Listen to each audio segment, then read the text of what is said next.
Assalamualaikum warahmatullahi wabarakatuh. Bismillahirrahmanirrahim. Puji syukur kepada Allah Subhanahu wa Ta'ala yang telah memberikan nikmat kesehatan dan rizki yang terus mengalir hingga saat ini. Semoga kita semua selalu dalam lindungan Allah Subhanahu wa Ta'ala. Sebelumnya, perkenalkan, saya Adelia Syafira dari kelas 1B Manajemen Bisnis Syariah. Di video kali ini saya akan menyampaikan beberapa hal mengenai ekonomi Islam. Adapun yang akan saya sampaikan, yang pertama yaitu mengenai pengertian ekonomi Islam, yang kedua mengenai jenis-jenis dan perbedaan pemahaman ekonomi, yang ketiga mengenai permintaan dan penawaran dalam Islam, dan yang keempat mengenai kebijakan fiskal dalam Islam. Oke, langsung saja kita masuk ke materi yang pertama, yaitu mengenai pengertian ekonomi Islam. Islam merupakan agama yang universal. Keuniversalan tersebut ditunjukkan oleh kandungan ajarannya yang mengatur dan berlaku bagi seluruh aspek kehidupan, baik aspek politik, pendidikan, kebudayaan, dan aspek ekonomi. Para pemikir dan praktisi serta pemerhati ekonomi Islam memberikan pengertian ekonomi Islam. Nah, masing-masing mereka mengemukakan definisi dengan redaksional yang berbeda-beda. Namun, secara substansial dapat dikatakan sama. Adapun para tokoh yang mendefinisikan pengertian ekonomi Islam diantaranya adalah Muhammad Abdul Manan, Metwali, Hasanuzzaman, Khursid Ahmad, Najatullah Siddiq, Munawar Iqbal, Munzir Haf, dan yang terakhir Muhammad Abdul Mu'in Al-Jamal. Nah, dari semua definisi ekonomi Islam tersebut dapat disimpulkan bahwa mayoritas para ahli memandang Islam mengatur dan menetapkan hal yang umum dalam masalah ekonomi. Jadi Islam itu tidak merinci secara mendalam dalam masalah ekonomi tersebut, namun Islam hanya menetapkan patokan dasar yang dijadikan acuan dalam masalah ekonomi. Ekonomi Islam adalah ekonomi yang di dalamnya mengandung nilai-nilai keadilan dalam berusaha, hak milik dan kepemilikan. Dengan demikian, ekonomi Islam memposisikan ajarannya di tengah-tengah ajaran ekonomi sosialis dan kapitalis. Sebagaimana sistem ekonomi konvensional sosialis dan kapitalis, sistem ekonomi Islam juga mempunyai beberapa nilai yang mendasari aktivitas ekonominya. Nah, dasar-dasar prinsip ekonomi Islam digali dari dan dielaborasi dari Al-Quran dan Sunnah, serta penafsiran para pemikiran Islam tentang ajaran ekonomi. Nah, adapun prinsip-prinsip ekonomi Islam diantaranya adalah yang pertama ada tauhid, yang kedua keadilan, yang ketiga pemerataan kesempatan, yang keempat maslahat, yang kelima ta'awun atau tolong-menolong, dan yang terakhir keseimbangan. Selanjutnya, materi yang kedua yaitu mengenai jenis-jenis dan perbedaan pemahaman ekonomi. Jenis-jenis dan perbedaan pemahaman ekonomi di dunia ini ada beberapa macam, diantaranya yaitu ekonomi kapitalis, ekonomi sosialis, ekonomi liberal, ekonomi campuran, dan masih banyak ekonomi yang lainnya. Nah, yang akan saya sampaikan yaitu mengenai beberapa jenis dan perbedaan pemahaman ekonomi tersebut. Yang pertama yaitu ekonomi kapitalis. Di antara karakteristik yang paling penting dari ekonomi kapitalis adalah praktek dasar pasar bebas dan kepemilikan properti individu. Dalam ekonomi kapitalis, orang bebas untuk menggunakan sumber daya yang ada tanpa banyak campur tangan dari kerajaan atau negara. Kerajaan atau negara tidak mengawasi sumber dan juga menetapkan upah dan harga. Amerika Serikat adalah salah satu contoh negara yang menganut ekonomi kapitalis ini. Yang kedua, yaitu ekonomi sosialis. Ekonomi sosialis menyediakan kebebasan yang cukup untuk semua orang untuk melakukan kegiatan ekonomi, tetapi dengan intervensi pemerintah. Pemerintah mengatur berbagai hal dalam ekonomi untuk menjamin kesejahteraan masyarakat. Negara-negara yang mempraktekkan ekonomi sosialis, diantaranya negara-negara Eropa Timur, Myanmar, Laos, dan beberapa negara di Afrika. Selanjutnya yang ketiga ada ekonomi terpusat. Ekonomi terpusat yaitu salah satu contoh jenis ekonomi di mana pemerintah memegang peranan penting atau dominan dalam pengaturan suatu kegiatan ekonomi. Dominasi dapat dilakukan melalui pembatasan-pembatasan terhadap kegiatan ekonomi yang dilakukan oleh anggota masyarakat. Selanjutnya yang keempat yaitu ekonomi campuran. Ekonomi campuran ialah salah satu jenis perekonomian di mana pemerintah memberikan kebebasan kepada rakyat untuk dapat melakukan kegiatan ekonomi. Namun pemerintah juga ikut campur dalam kegiatan perekonomian. Selanjutnya, yang kelima ada ekonomi Islam. Nah, ini yang akan kita bahas ya. Ekonomi Islam itu ekonomi yang ajarannya mengandung nilai-nilai keadilan dalam berusaha, hak milik dan kepemilikan. Dengan demikian, ekonomi Islam memposisikan ajarannya di tengah-tengah ajaran ekonomi sosialis dan kapitalis. Nah, itu beberapa jenis-jenis dan perbedaan pemahaman dalam ekonomi. Selanjutnya, materi yang ketiga yaitu mengenai permintaan dan penawaran dalam Islam. Secara umum, permintaan adalah banyaknya jumlah barang yang diminta pada suatu pasar tertentu dengan tingkat harga tertentu pada tingkat pendapatan tertentu. Besar kecilnya perubahan permintaan ditentukan oleh besar kecilnya perubahan harga. Dalam permintaan berlaku perbandingan terbalik antara harga terhadap harga permintaan dan berbanding lurus dengan penawaran. Hukum permintaan menyatakan bila harga suatu barang naik, maka permintaan harga tersebut turun. Sebaliknya, jika harga suatu barang turun, maka permintaan terhadap suatu barang akan naik. Nah, konsep permintaan dalam Islam menilai suatu komoditi tidak semuanya bisa dikonsumsi atau digunakan. Dibedakan antara yang halal dan yang haram. Oleh karena itu, dalam teori permintaan Islam membahas permintaan barang halal, sedangkan dalam permintaan konvensional semua komoditi dinilai sama, bisa dikonsumsi dan digunakan. Menurut Ibnu Taimiyah, permintaan suatu barang adalah hasrat terhadap sesuatu yang digambarkan dengan istilah rawabah fil al-syai, yang artinya sebagai jumlah barang yang diminta. Secara garis besar, permintaan dalam ekonomi Islam sama dengan ekonomi konvensional. Namun ada batasan-batasan tertentu yang harus diperhatikan oleh individu.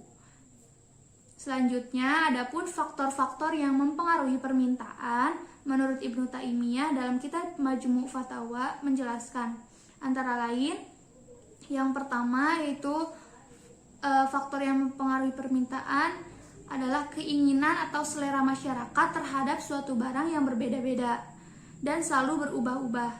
Jadi di mana ketika masyarakat telah memiliki selera terhadap suatu barang, maka hal ini akan mempengaruhi jumlah permintaan terhadap barang tersebut. Yang kedua, jumlah para peminat terhadap suatu barang. Jika jumlah masyarakat yang menginginkan barang tersebut semakin banyak, maka harga barang tersebut akan semakin meningkat. Yang ketiga, kualitas pembeli atau al-mu'awid, di mana tingkat pendapatan merupakan salah satu ciri kualitas pembeli yang baik. Semakin besar tingkat pendapatan, semakin tinggi kualitas masyarakat untuk membeli. Yang keempat yaitu lemah atau kuatnya kebutuhan suatu barang. Apabila kebutuhan terhadap suatu barang itu tinggi, maka permintaan terhadap barang itu juga tinggi.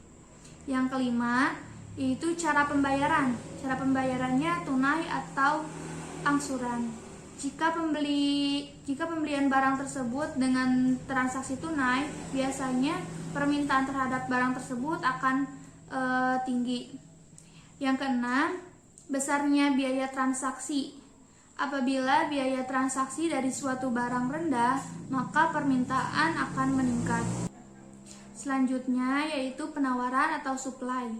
Penawaran dalam ilmu ekonomi adalah banyaknya barang atau jasa yang tersedia dan dapat ditawarkan oleh produsen kepada konsumen pada setiap waktu tertentu. Hukum penawaran menerangkan apabila harga suatu barang meningkat, kuantitas barang yang ditawar pun akan meningkat.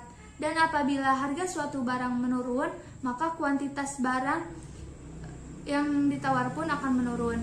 Hukum ini menunjukkan wujud hubungan positif antara tingkat harga dan tingkat kuantitas barang yang ditawarkan. Hal ini disebabkan karena harga yang tinggi memberi keuntungan yang lebih kepada produsen. Jadi, produsen akan menawarkan lebih banyak barangnya. Harga yang tinggi menyebabkan produsen berpendapat barang tersebut sangat diminta oleh konsumen, tetapi penawarannya kurang di pasaran. Produsen akan menambahkan penawaran untuk memenuhi permintaan.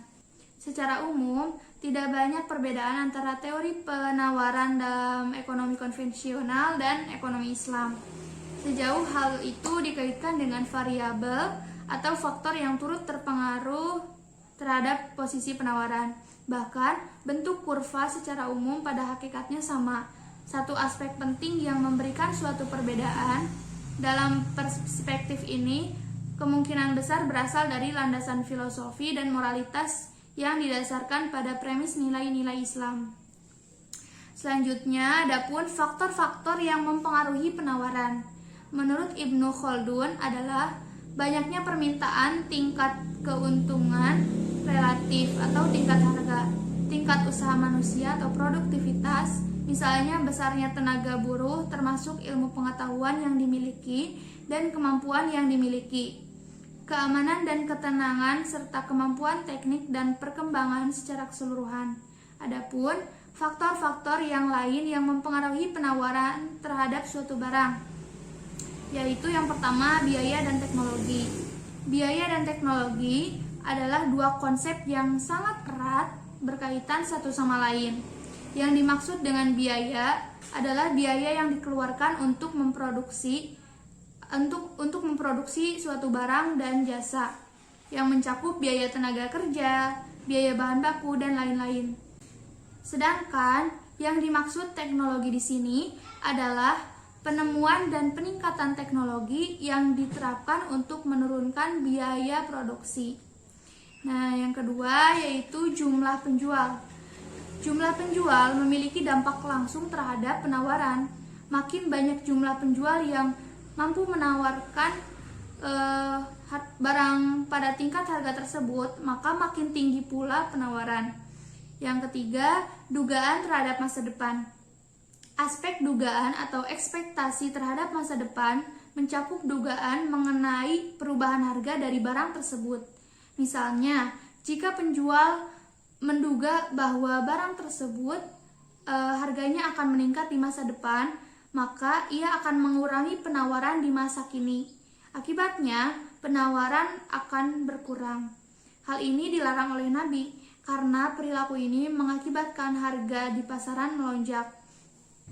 Faktor yang keempat yang mempengaruhi penawaran yaitu kondisi alam. Kondisi alam seperti terjadinya banjir atau gempa bumi dan lain-lain bisa mengakibatkan penawaran terhadap suatu barang berkurang, khususnya barang-barang hasil pertanian.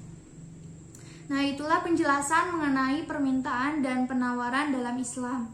Selanjutnya, materi yang terakhir yaitu mengenai kebijakan fiskal dalam Islam. Menurut Sukirno, kebijakan fiskal diartikan sebagai langkah-langkah pemerintah untuk membuat perubahan-perubahan dalam sistem pajak atau dalam perbelanjaan yang bertujuan mengatasi masalah-masalah ekonomi yang dihadapi. Kebijakan fiskal menurut ekonomi Islam diharapkan melakukan fungsi alokasi, distribusi, dan stabilisasi dalam suatu negara yang mempunyai ciri khas tertentu dari orientasi dimensi etik dan sosial dalam pendapatan atau pengeluaran negara Islam. Menurut Rosalinda, Ciri kebijakan fiskal dalam sistem ekonomi Islam adalah pengeluaran negara dilakukan berdasarkan pendapatan, sehingga jarang terjadi defisit anggaran. Yang kedua, sistem pajak proporsional.